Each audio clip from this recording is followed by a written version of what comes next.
System model இது சிரஞ்சு மூலியமாக பண்ணிருக்கோம்.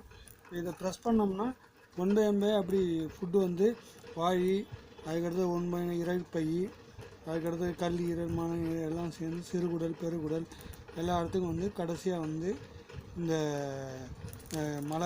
மலைவாய் வழியாக வெளியில் வர மாதிரி இந்த ஒர்க்கிங் மாடல் பண்ணிருக்கோம். அதில் இது டைஜஷன் எப்படி ஒர்க் ஆகுதுன்றது இதனுடைய பிரின்சிபல்ஸ். இது திருப்பி ப்ரெஸ் பண்ணோம்னா திருப்பி இதில் உள்ளே போயிடும் சர்க்குலேஷன். திருப்பி இதை ப்ரெஷர் கொடுக்கும்போது எப்படி நம்ம வாய் வழியாக உணவு உட்கொள்ளும் போது ஒரு ஸ்டேஜாக எப்படி போகுது அப்படின்றத காமிக்கிறது டைஜஸ்ட் சிஸ்டம். இது டைஜஸ்ட் சிஸ்டம் ஒர்க்கிங் மாடல். இது மலைவாய் வழியாக வெளியில் வருது அப்படின்றத இதில் காமிக்கிறது. உணவு குழல், இறைப்பை, கல்லீரல், சிறுகுடல், பெருகுடல் வழியாக உணவு குழல் வழியாக வெளியில் வருதுன்றதை எக்ஸ்பிளைன் பண்ண மாடல். இது ஒர்க்கிங் மாடல். இது